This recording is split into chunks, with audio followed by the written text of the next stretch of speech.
कहेंगे अब रिमूव करना है, तो रिमूव के लिए हमने कहा था cmbx names dot remove item. तो हम कहते हैं रिमूव आइटम कौन सा करना है, हम कहते हैं इस आइटम को रिमूव कर दो। और इस तरीके से अगर बाई इंडेक्स रिमूव करना है तो हम लिखेंगे cmbx country names dot remove item at और यहाँ पे इंडेक्स देंगे, तो जो इंडेक्स होगा उस इंडेक्स के ऊपर पड़ी हुई वैल्यू हमारी रिमूव हो जाएगी। तो हम ज़रा इसको एग्जीक्यूट कर लेते हैं।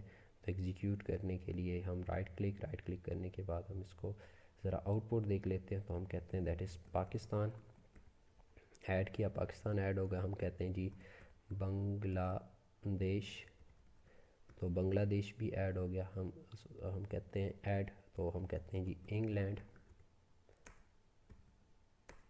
तो इंग्लैंड भी ऐड हो गया। अब हम कहते हैं जी इंग्लैंड को सेलेक्ट किया, शो सेलेक्टेड इंडेक्स, तो 2 क्यों, क्योंकि आपके पास पाकिस्तान 0, बांग्लादेश 1, इंग्लैंड 2 इंडेक्स के ऊपर है। तो शो सेलेक्टेड इंडेक्स 2 दिखा रहा है, शो सेलेक्टेड आइटम कह रहे हैं इंग्लैंड है।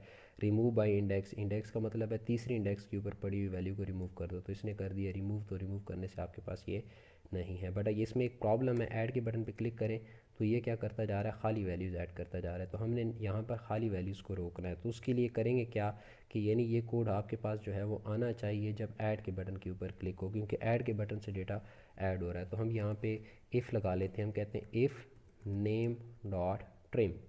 तो ट्रिम की मैं लॉजिक बताता हूँ, ट्रिम क्यों कर रहा हूँ, डॉट लेंथ, तो हम उसकी लेंथ गेट कर रहे हैं। अगर लेंथ इक्वल टू 0 है, इसका मतलब है कि कुछ भी यूज़र ने इनपुट नहीं किया, तो हम सिंपल मैसेज शो कराएंगे जी ऑप्शन पे डॉट शो मैसेज डायलॉग, और यहाँ पे हम बात करते हैं, हम कहते हैं जी combo box demo dot this, और यहाँ पे हम कहते हैं जी प्लीज़ एंटर एनी वैल्यू।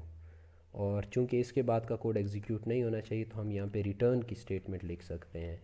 जब मेथड की रिटर्न टाइप जो है आपके पास वॉइड हो तो आप सिंपल रिटर्न की स्टेटमेंट लिख सकते हैं। रिटर्न से ये होगा कि आपको एल्स लगाने की ज़रूरत नहीं है। नॉर्मली जब आपके पास मल्टीपल इफ़ एल्स हों तो उनमें आपके पास जो इफ़ एल्स का स्कोप है वो अंडरस्टैंड करना या उसको देखना ज़रा मुश्किल हो जाता है, तो अमूमन फिर हम वहाँ पे रिटर्न की स्टेटमेंट यूज़ कर सकते हैं। तो हम इसको ज़रा एग्जीक्यूट करते हैं, तो एग्जीक्यूशन के बाद देखते हैं क्या हमें जो रिक्वायर्ड आउटपुट है वो ठीक मिल रही है या फिर नहीं। तो हम ऐड के बटन पे क्लिक करते हैं तो आपके पास मैसेज आ गया। मैसेज आने से आपके पास कॉम्बो बॉक्स में कुछ ऐड नहीं हुआ। इस तरीके से फिर मैं दोबारा देखता हूँ तो कॉम्बो बॉक्स में कुछ भी ऐड नहीं हुआ। मैं कहता हूँ जी पाकिस्तान, तो ऐड के बटन के ऊपर क्लिक किया तो ऐड। अब प्रॉब्लम क्या थी, ट्रिम क्यों किया, ट्रिम इसलिए किया क्योंकि यूज़र यहाँ पे स्पेस बार प्रेस कर रहा है तो आपको देख नज़र आ रहा है कर्सर आगे मूव कर रहा है, तो इसका मतलब है स्पेस से कोई ना कोई डेटा तो आ रहा है, कैरेक्टर तो आ रहे हैं। तो अगर हम लेंथ की बेस के ऊपर रहेंगे तो अगर स्पेस हुई तो स्पेस एक स्पेस को एक लेंथ होगी, 2 स्पेसेस हुई तो लेंथ 2 हो जाएगी, 3 स्पेसेस हुई तो लेंथ 3 हो जाएगी। तो उस बेस के ऊपर हम ट्रिम करते हैं। ट्रिम क्या कर देता है,